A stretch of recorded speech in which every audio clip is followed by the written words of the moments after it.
Hello, everybody. Welcome in to the NBA Front Office Show. It's Friday. You know what that means.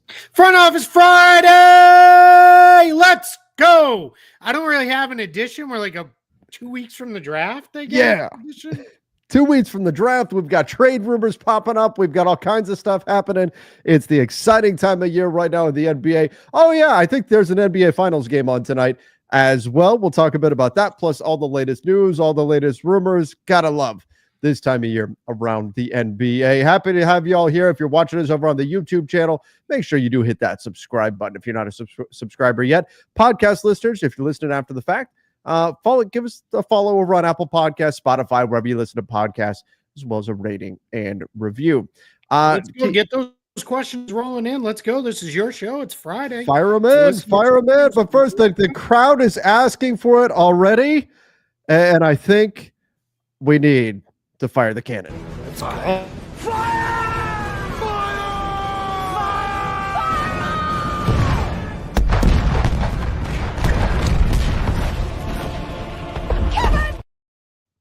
Kevin Durant. Shams Charania says, Keith, and then there were three teams remaining: the Miami Heat, the Minnesota Timberwolves, and the Houston Rockets, still in the mix as landing spots for Kevin Durant. I guess first and foremost, Keith, why no San Antonio Spurs? Did that surprise you as much as it surprised me? Yeah, it definitely surprised me a little bit. I've heard some suggest that the Spurs may not be fully out of it, but maybe they're not looking to go for that quite of an older player. They want to go maybe a little younger, someone who fits the timeline maybe a bit more. So we'll see with that. So a little bit of a surprise there. But yeah, we got Rockets in there, Timberwolves, Heat. Those teams are all sort of expected. We know the Rockets have some Suns draft capital.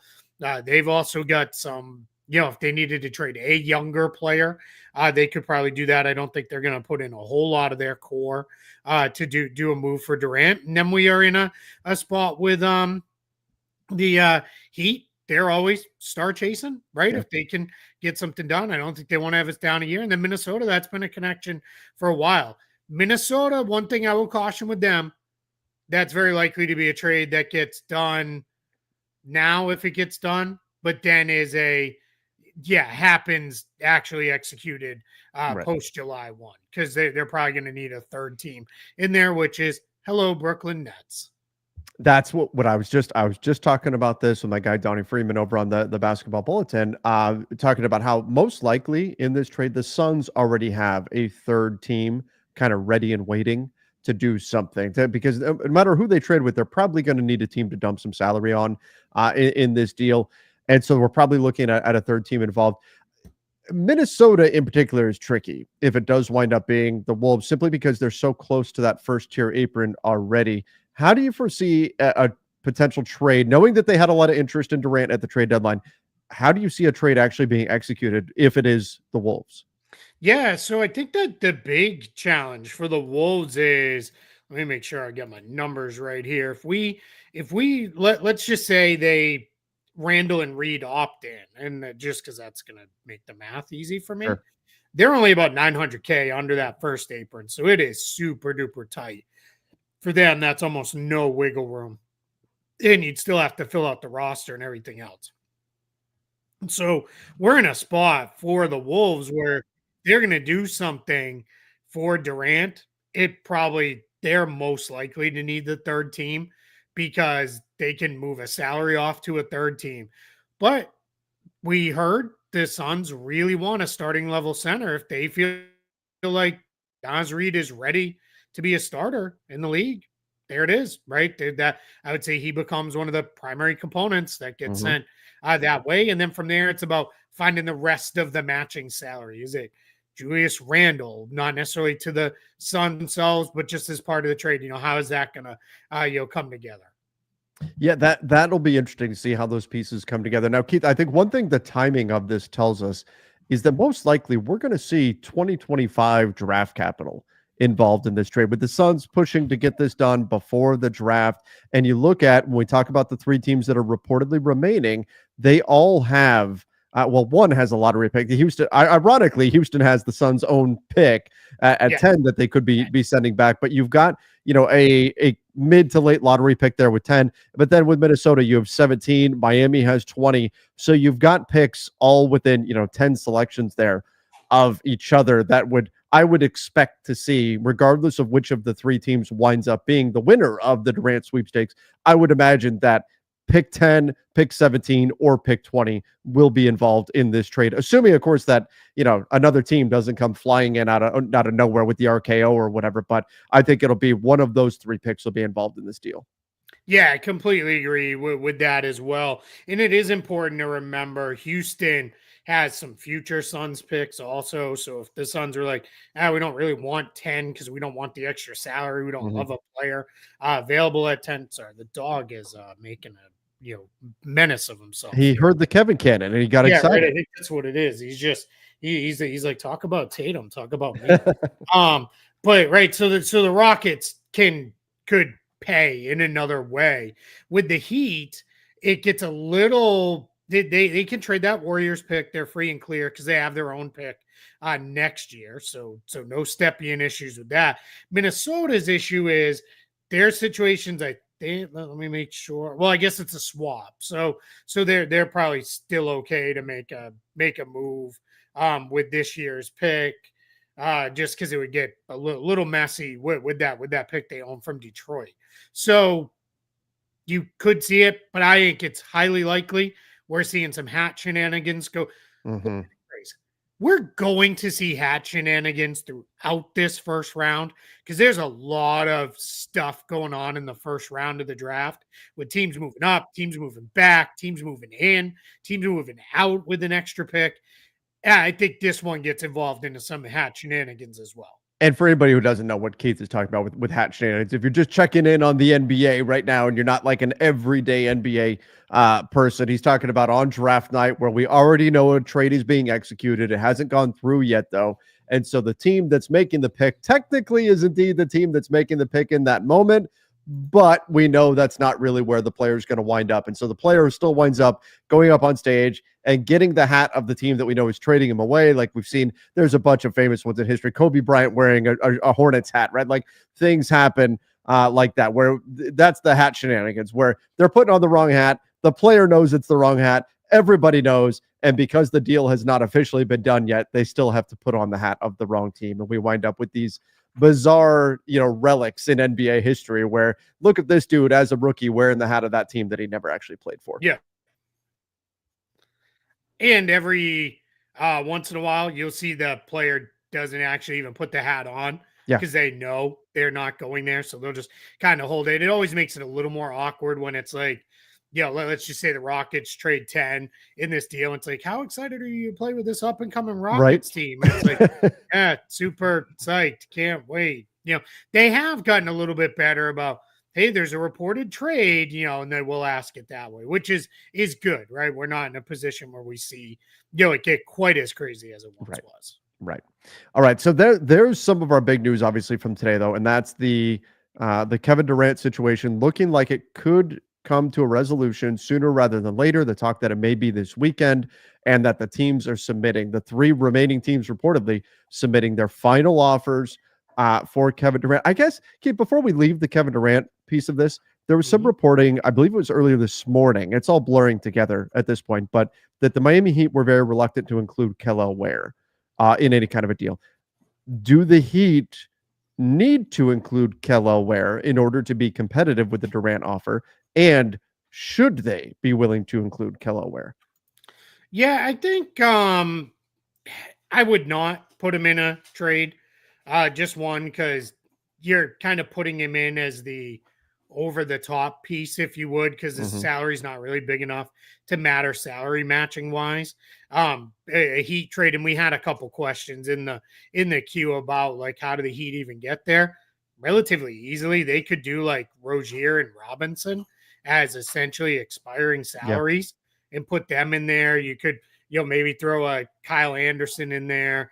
Jaime Jaquez was in such a weird spot last year where he lost his role with the team and didn't play in a lot of games, especially down the stretch and even some in the playoffs. That was a little odd. So we could see that if they really wanted to pay up in future draft capital, which immediate draft capital is a little harder because they still owe a pick to the Hornets. But you get a little further down the line, I guess you could use Andrew Wiggins as the big piece of salary matching if you were willing to say, hey, and that could be where it's like, hey, we'll give you Khalil Ware too. But I'd rather go into next year with like my lineup of Ware, Adebayo, Durant, Hero, and re-sign Davion Mitchell and figure out the rest of the bench from there. And that gives me options to play big with that opening group. I could go smaller if I needed to bring Ware off the bench and somebody like that. And this is a good question. It's asking you to explain how Duncan Robinson's salary would work in a Kevin Durant trade. Yeah, so whether it's a Durant trade or any kind of trade, Robinson counts on the Heat side, and this is assuming he picks up his player option, because right now he can't be traded at all. That as long as that player option is an outstanding thing, he's a pending free agent, can't be traded. And let me even go a little nerdier. It's not even a player option; it's an early termination option, which is why it's slightly different green than the other options you see on the screen if you're watching on YouTube on Spot Track. Early termination option, but I'm not going to bore everybody to tears with all of the differences that really don't matter. But let's just call it a player option. Let's say he opts in, which he's going to. He counts at about 9.9 million, almost 10 million in trade on the Heat side. That's how the Heat have to count him in there. On the acquiring side, he's going to come in at his full salary amount of that 19.9, but he would still only be guaranteed whatever he's guaranteed at. The reason they put in that loophole was teams were signing guys to like $10 million contracts, fully non-guaranteed, and then counting them as 10 million when that really wasn't 10 million in salary because you knew it was just immediately going to get waived. The other thing the Heat, let's say the Heat and Suns, let's say they're like, man, we really need it to be the full 19 million on both sides. You can guarantee a player all the way up to their full amount as part of a trade. We see that happen pretty regularly where it's this player got X guaranteed as part of a trade, and off they go. So that's kind of where we're at in that situation. All right, let's jump over to some of our. So we'll be something to keep an eye on. That's Duncan Robinson salary, kind of how they finagle that. But let's take a look at some of our questions coming in from our chat here. Jacob said, "Any shot the Celtics get involved for Kevin Durant? They've had interest before." I mean, on the surface, unless there was a way to save money in this deal, like that would seem to be counter to what the Celtics are trying to accomplish this summer. Yeah, and here's your challenge. It has to be Jaylen Brown that goes out in that trade. And I just don't think that's where they want to go right now. And the only reason I say it has to be Jaylen Brown, Celtics are, unless they're doing a whole bunch of other stuff in addition that gets them under the aprons, they won't be able to aggregate player salaries together in a trade. And the only salary on the roster big enough, unless we're talking about Jason Tatum, that's not going to be the case. Then that becomes Jaylen Brown. And I don't think that's anything Boston's going to do at this point in time, just because of where we're at with KD age-wise, contract-wise. And to your point, it doesn't help at all really with the second apron stuff. It's just not a thing with that. So yeah, so that's where that's at. With that. So I would be very surprised if they get involved. Okay, let's go here. There's someone asking about super chats. Saying super chats aren't going through. I don't know. They should be, but I'm not seeing them on my end. I'm not seeing right one now either. So try again. That's right. Yeah, try it again. Where does the starting five of Tyler Hero, Davion Mitchell, Bam? You kind of already talked about this, but yeah, where KD rank in the East? This would require the Suns to accept an offer of Rozier, Duncan, Jaquez, Jovic, and a pick or two. Is that I guess that's an interesting thing to consider from Kevin Durant's perspective, because remember he has a lot of say in where he winds up because of his pending free agency in 2026. So if you're Kevin Durant and you could potentially go to the Houston Rockets, you could potentially go to the Minnesota Timberwolves. If you look at the Eastern Conference, do you look at a potential Heat roster that looks like this and say, yeah, in the East, we could make it all the way to the finals with that group? Do you think that's enough? Yeah, I mean, it's pretty good. It's not perfect. You're better than you probably were a year ago simply because you're not dealing with the Jimmy Butler drama. But how big of an upgrade is KD over Jimmy Butler at this point in their careers? Probably fairly equalish. With that, especially considering Butler's a better defender, and Butler's not a little, far more willing to cede playmaking and scoring reps to other guys Mhm. than KD is. So that's your kind of balancer, right? Like where do we want to go with that? But I don't. It's pretty good. You would need some depth because you've got injury issues with KD. Heroes missed time in the past, but you fill out the roster the right way, you're probably in a pretty good shape. I think a trio of Hero, KD, and Bam probably fits better than the trio of Devin Booker, KD, Oh and yeah, Bradley Beal. I think that's a definitely. fit, and it's the inclusion. It's Bam Adebayo's presence that Hmm. really makes that. And so that as a base to build off of is at least interesting. Now, I don't deny that looking at this, I don't go, oh, that's instant finals team. That's the prohibitive favorite or anything like that. But maybe that's not necessarily what Kevin Durant needs, particularly in the East, where he just says, look, just get us there and me Hero and Bam, and let's go. We've got a shot to be the team to make it all the way. Possible that KD looks at it that way. Yeah, absolutely, without a doubt. I mean, I think that's where you'd be. I think you'd be in a spot where it is, yeah, let's just get me East and we'll figure it out. There's a world though where it's Kevin Durant. He may be looking at this as a, hey, like get me with the Wolves and I'm ready to go, right? Like, Mm-hmm. we're going to be really really good too. The problem with the Wolves is gonna have to give up some real stuff in that. You're gonna really weaken your depth a little bit. And I don't know that you can pull off a Durant trade and leave yourself the wiggle room to like resign Nikhil Alexander Walker. Like that gets a little tricky on that one. So I'd be a little bit cautious on that side. All right. Let's go here. Amanda said, how worried do Celtics fans need to be about trading Jaylen Brown or Derek White? I guess you're the expert here on all things Celtics, but from my outsider's perspective, it would be not very. I think this would be the kind of thing where sure you're listening, but it would take an absurd offer to make that. But like you're getting a bunch of really significant stuff, plus you're saving the money you need somehow, and all of that. Like it would be the kind of deal where if the Celtics were going to do it, Celtics fans would be walking away going, "Yeah, we got a haul in this trade." And wouldn't be. It would be sad to lose the guys, no question, but it wouldn't be the kind of situation where you got to worry about them dumping those guys just for cap savings. Yeah, I think the pecking order of we're not trading down to it's going to take a lot for the Celtics is Jason Tatum, Derek White, Jaylen Brown, Peyton Pritchard in that order. Peyton Pritchard seems absurd to put him in there, but it's just the contract. It's the fact that he's on such a good contract for how productive he is, and the team is trying to save significant money towards the aprons. Like that's why that one becomes very important. Derek White, I know some might be like, wait, over Jaylen Brown makes like half what Jaylen Brown makes. So that's why his importance. Plus, I think for a lot of other teams, they'd look at it as, man, Derek White is just plug and play. Like Right. any team could put Derek White in their rotation today and be a better team than they were tomorrow. Obviously, pending what they gave up for him. So yeah, so I don't think it's overly likely we see White or Brown move to answer Amanda's question. I think we're really in a shot where it's going to be the Holiday, Porzingis, Hauser group in there. There's some suggestions that may happen early.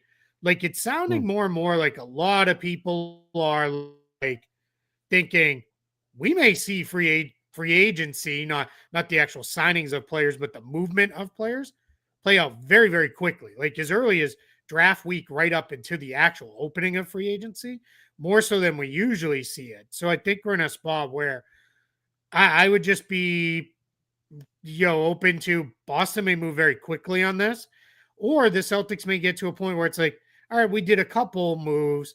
Now we're going to let things reset, settle a little bit. Then we'll figure it out. Because again, it's really the trade deadline is your kind of last chance to get under the spot here. Right. Right. So again, not something that I think they should be too worried about. Oh man, Would you be able to handle this, Keith? The Celtics should trade for Zion for cheap.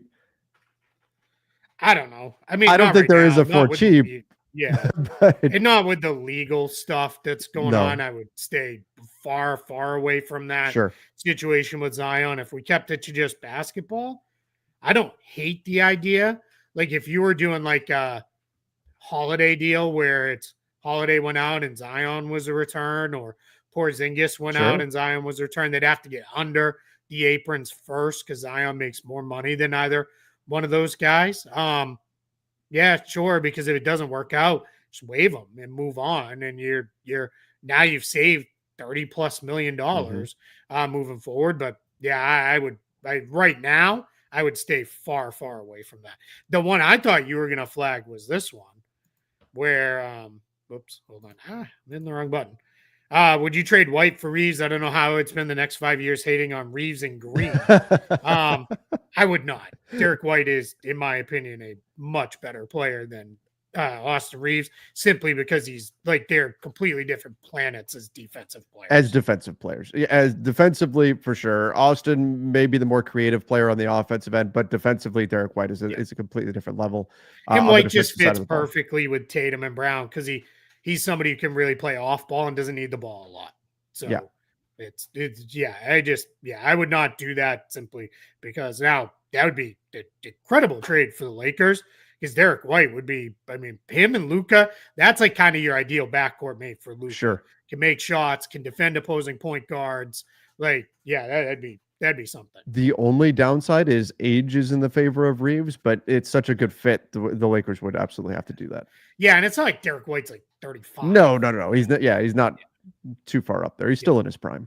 Yep. Still in his prime. All right. We got a super chat. Did work here. Mamadou said, if OKC doesn't win game 4, what are the chances of another 3-1 comeback? I mean, I would say the chances are never good, but I wanted to talk about this for the finals tonight.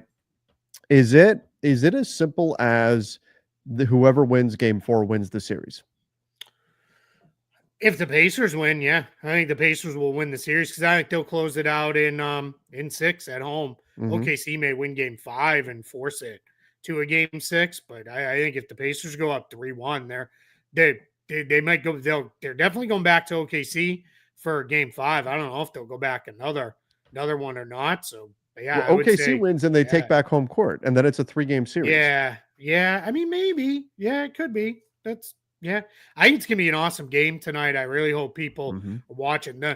The game 2 was not great because we saw the Thunder kind of run away with it. They really had control. But the first 2 games of this final, or game 1 and game 3 rather, of these finals have been awesome. So I would be all about that.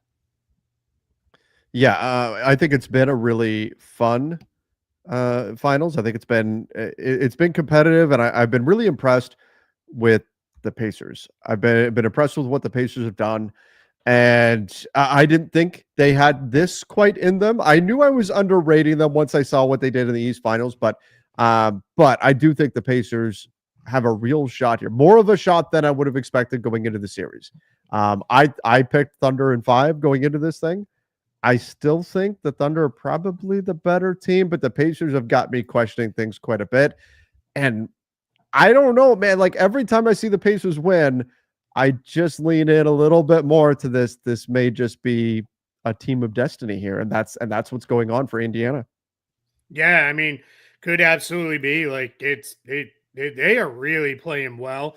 And they looked like they had the Thunder worn down at the end of game 3. Like it just looked like OKC was like, man, let's just end this thing. Like they just looked wiped. Like and SGA even talked about.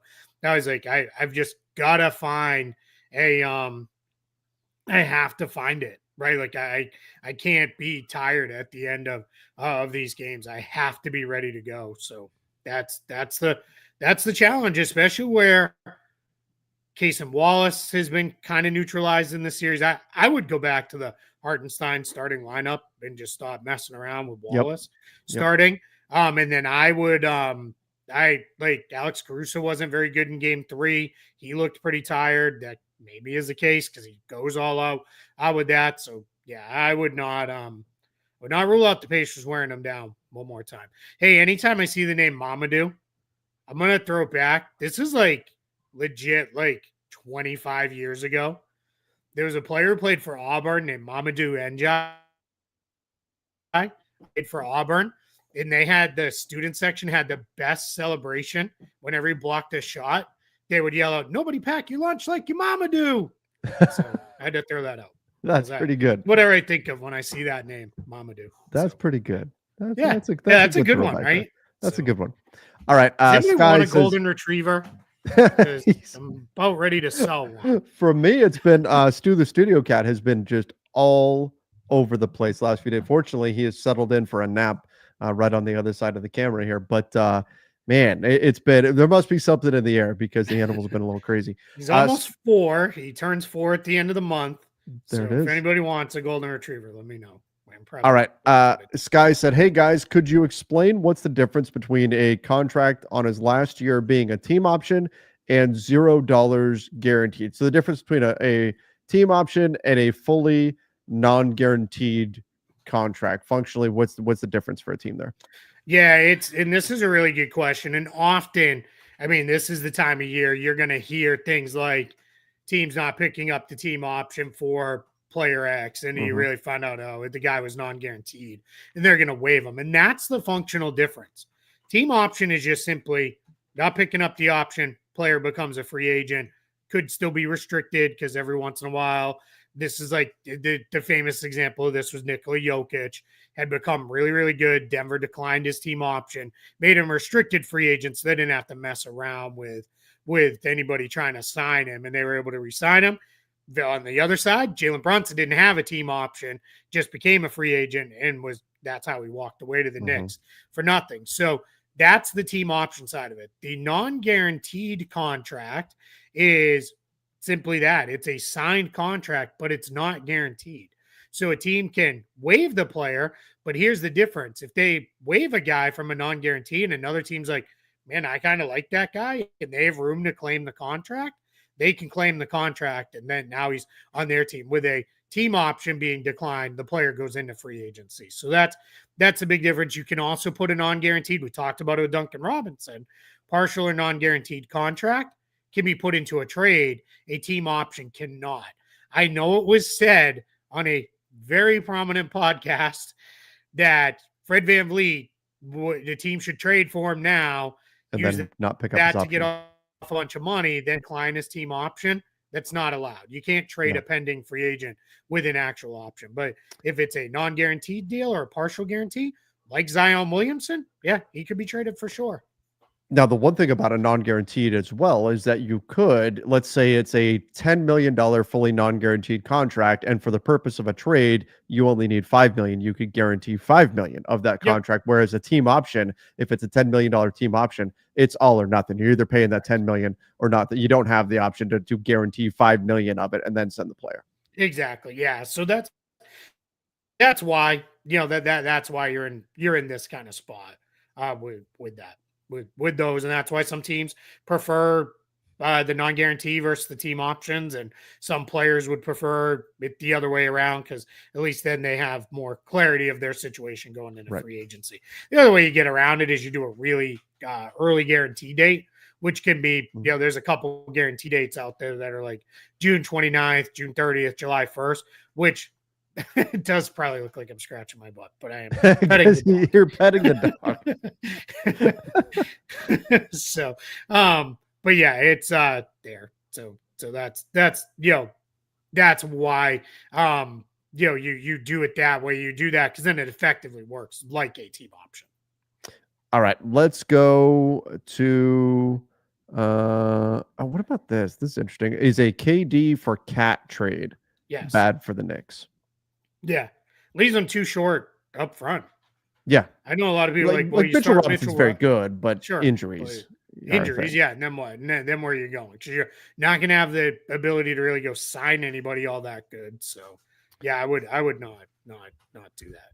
By the way, before I forget, everybody, we should mention this. After Game 4 tonight, Keith and I are going to go live here on the NBA Front Office Show YouTube channel, and we'll do a little post game breakdown, and we'll talk a little bit about what happened in Game 4. So be on the lookout for that. If you guys want to hang out with us tonight, we're all gonna watch Game 4, and then we'll jump on live right after. So if you guys want to hang out with us tonight, we'll be doing that.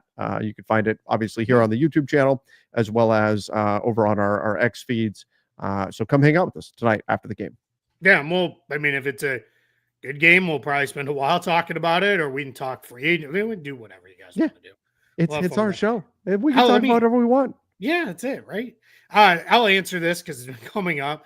They're doing work on the internet in our area. Supposedly, it's going to improve things. So that's why my internet's been super bouncy lately. So it's the way it goes sometimes. It's the way it goes. Keith, is this accurate? Is your armchair technically comfortable, the one in the background there? Yeah, 100%. Yeah, that's the recliner I watch games in most of the time. Yeah, if I'm not here. So my desk is like here. The TV's like here-ish. Mm-hmm. I'm not gonna turn my camera around and show off my very small home office. Show off the setup. Yeah, but that's where I hang out. Yep. All right. Anything else? Yeah, we can do this one real quick. Oh yeah, go ahead.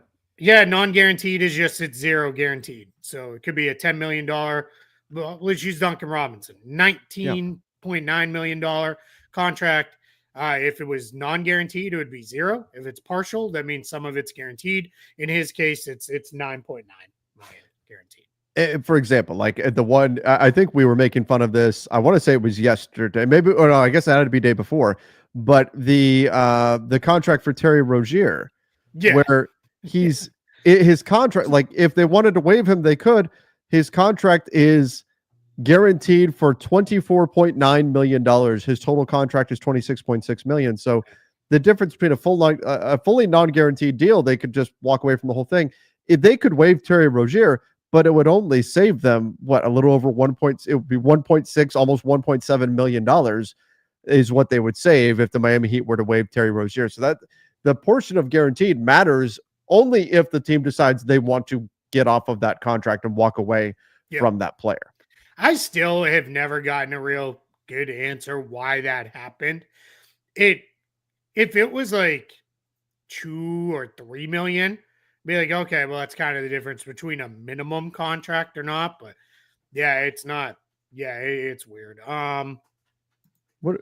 Yeah, I was just gonna go to that one. Yeah, does backing out a verbal agreement bad for a player? Yeah, it's not. First, let's talk about why a verbal agreement is needed when we're talking about the moratorium and all that. Yeah. So what happens is free agent negotiations open with your own team the day after the finals. So now that's a change. So whatever day the finals end, 24 hours later, teams can start negotiating with their own guys. Again, Trevor and I are grown-ups. We know teams have probably already talked to guys on other teams. It is what it is. We don't get all bent out of shape over it. Then June 30th, 6 p.m. Eastern, free agent negotiations open. That's when it used to be Woj starts firing off. Team has agreed to whoever. That'll be Sham, Stein, whoever now. We'll do a lot of those reports will come out however they come out. So now what ends up happening in this spot is then we have a moratorium that lasts for 6 days. The old reason for the moratorium was July 1st is the start of the new league year, still is the start of the new league year, but it used to take a few days to go through the books and go through all the revenue and set the salary cap. That's not really the case anymore. Now just technology and everything has really changed. And it just now goes into a spot where it's ready to go. It's more now about lining things up, getting everything set and ready to go. So that's why, player agrees. Jason M has a really good call out here. Marcus Morris is the last player I remember backing out of a deal with the Spurs when he joined the Knicks. Yeah, he may not be the last one, but that definitely happened. And that was kind of a big-ish money deal. Remember, he was going to the Spurs for the MLE. Then the Knicks turned out, hey, we have cap space. We can actually beat that offer. That was the summer the Knicks signed like 17 power forwards. It's like they had Bobby Portis and Julius Randle, and it was like, what are we doing here? But anyway, they got Morris, and that's kind of where that went. So it's not great for anybody. It's not good if a team backs out. DeAndre Jordan, famously, right? Remember the chair against the door and all that? That was an all-time NBA offseason. Paul Pierce was tweeting, images of emojis instead of That's right. emojis. Because he couldn't figure out how to do an Yeah, emoji. because he couldn't figure out how to just do emojis. So that was weird. Then so what a goofy night. That was an all-time Twitter night. You had Mark Cuban like tweeting like I'm just gonna drive around downtown LA He's looking for randomly DeAndre driving Jordan. around looking for DeAndre Jordan. Like, yeah, it was, I Oh, mean, just really, yeah, but like Blake Griffin, Chris Paul, I think they all legit went to DeAndre Jordan's house. I'm like, don't go to Dallas, dude. Like, what are you doing? Like, stay here with us. So, yeah, it can be tough. And here's the difficult part.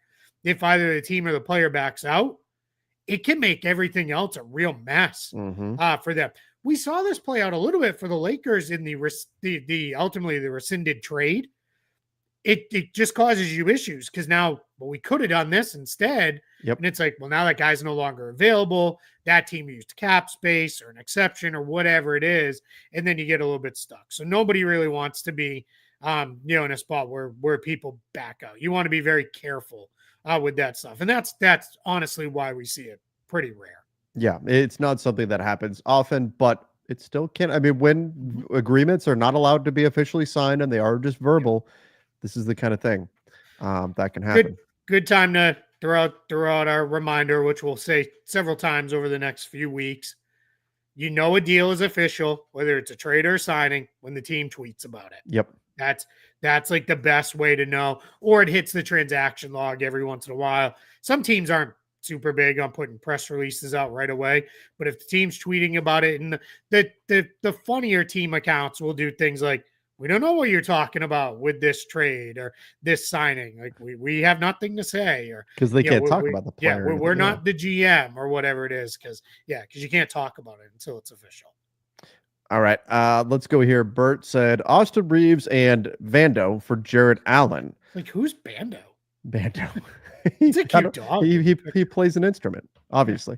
Jared Allen picks included. Would you give up all that for Allen? Austin Reeves, Vando plus draft capital? It depends on what the draft capital is. Sure. Let's say it's the 2031. The Lakers really only have one pick they can move. Let's say it's 2031 unprotected and a swap. Probably not. I think I'd shoot a little lower and retain my backcourt and forward depth and just go a little lower down the line. I like Jared Allen quite a bit, but that's getting to be a lot. And I agree with that. I do like Jared Allen quite a bit. What about Lauri Markkanen to the Detroit Pistons? I think the Pistons could be a very interesting buyer out there on the market this summer. I don't know if Lauri Markkanen is the guy for them to go land, but there would also be some repercussions if they do that, depending on how much salary they take in with their ability to bring back like a Malik Beasley, Tim Hardaway Jr., potentially Dennis Schroeder. So there is going to be significant opportunity cost for Detroit, depending on which path they choose here. Yeah, that's even if you said, hey, they're going to do everything that they were going to do anyway, and then they're going to go get Markkanen. Now you're talking Isaiah Stewart and Tobias Harris, I guess, would be there. I don't hate that idea. No. Like that, I'd be okay with that, especially if you were able to get another center to kind of replace Beef Stew. Sure, why not? Like that's okay. I don't know. Sure, I guess it doesn't super excite me, but I don't hate it by any means.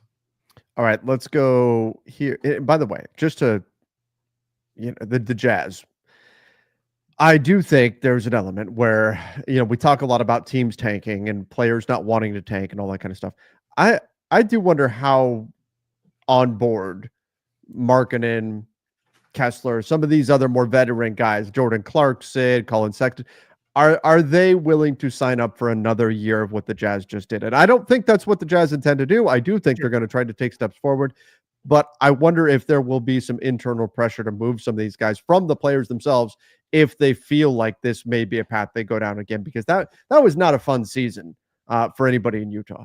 No, yeah, especially after I keep saying you pulled the rug out from underneath the prior 2 seasons, right? When you could have been you could have been playoff or playing tournament teams at least, right? And they decided not to. It didn't work out, and here we go. I had a couple Jazz fans say when I was like, I don't know how bad to feel for them. They're like, hey, we've never had the number one pick.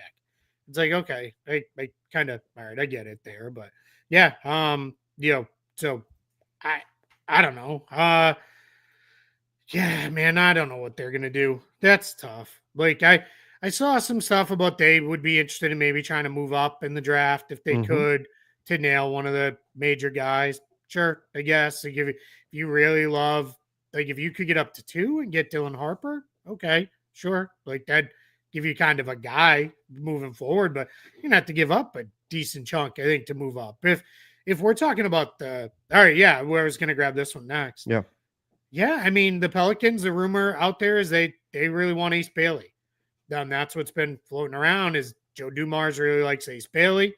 Kind of don't know why. Like Trey Murphy's better than Ace Bailey, and Herb. I would not be putting Herb Jones into trades where I'm Right. swapping salaries to move up and to get Ace Bailey. That seems weird to me, but I don't know.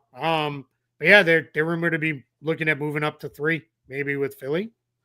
If I'm Philly, I'd be all over that. Herb Jones and 7. I think it was Herb Jones and 7 for 3, and maybe Kelly Oubre could go back in that trade. Which, by the I like way, Herb Jones a lot. That'd can be I interesting if I'm Philly. Whew, yeah. can I just tell you that Kelly Oubre? How many years do you think Kelly Oubre's been in the NBA?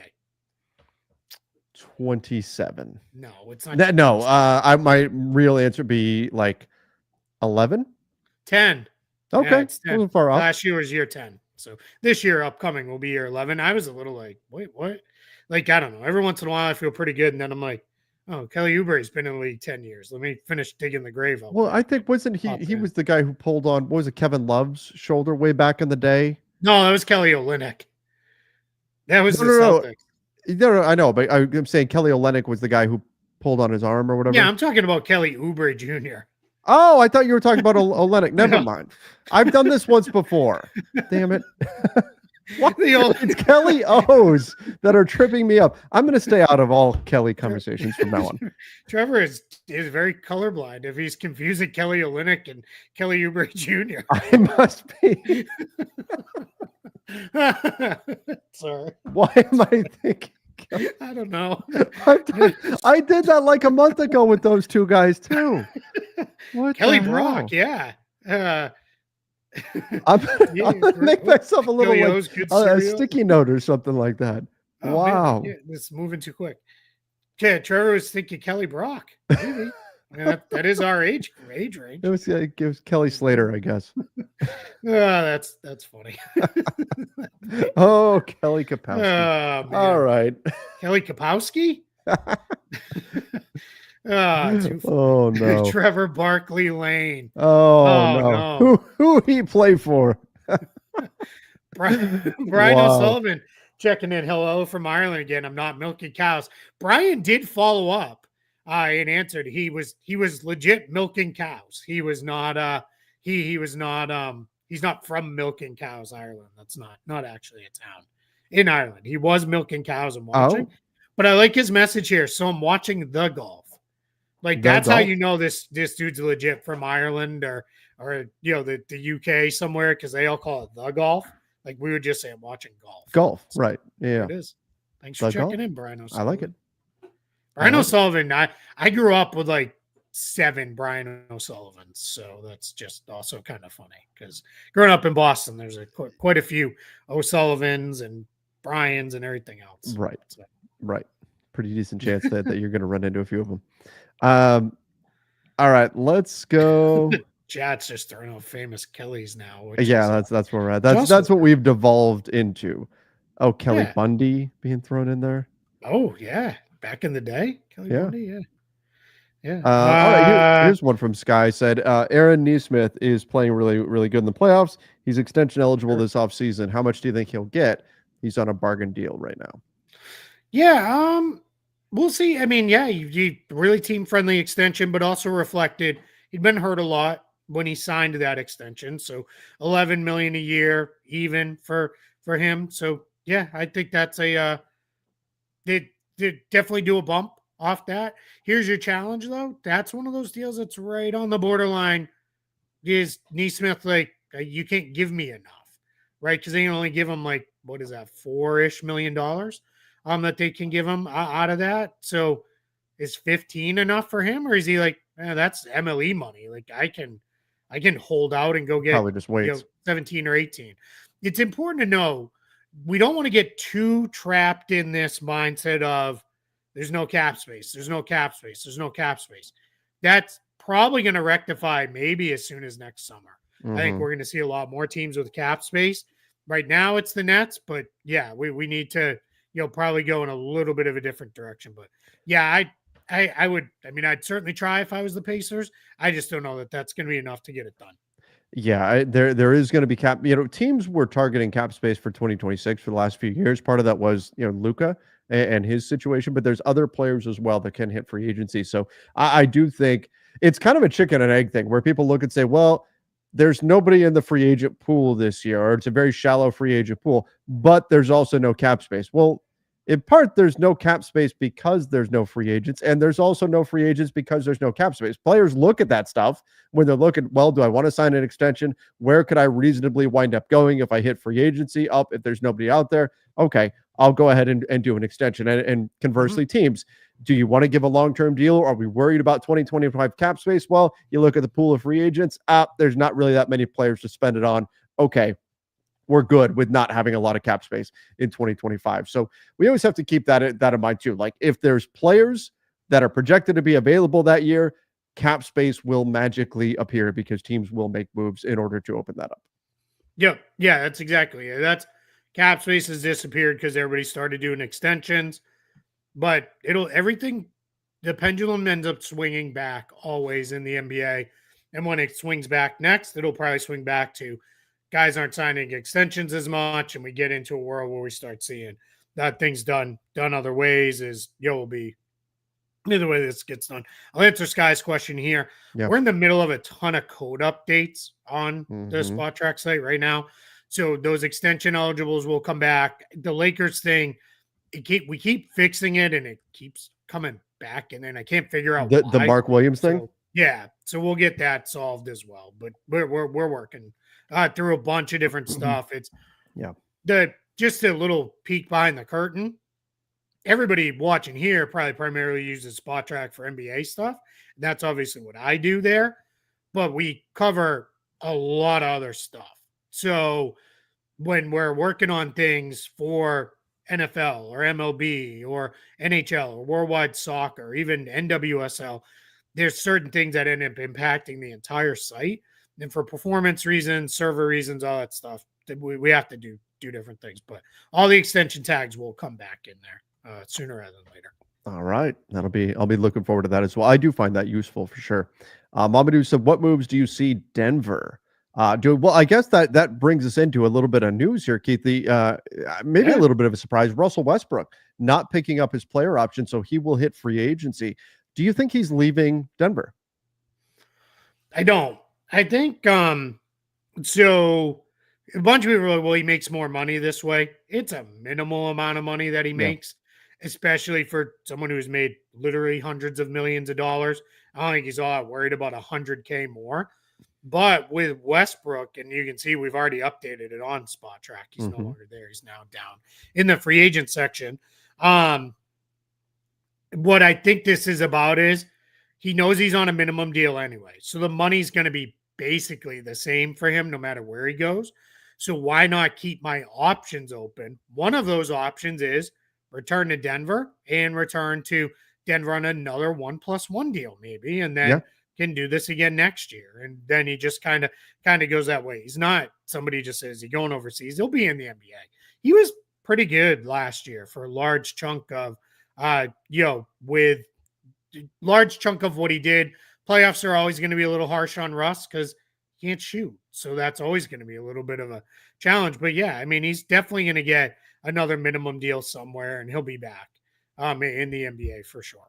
I thought defensively he did some things that were impressive. Mhm. He makes loud mistakes, but yeah, he'll be in the NBA somewhere, whether it's Denver or otherwise.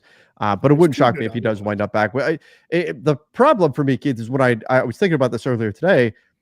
Thought, okay, well, what kind of team would want Russell Westbrook? What would be the best spot for him to go to? Mhm. And I ultimately land on essentially a Denver type of team where Yeah. you've got a really sound foundation that's already in place. You've got a superstar or two that are already in place.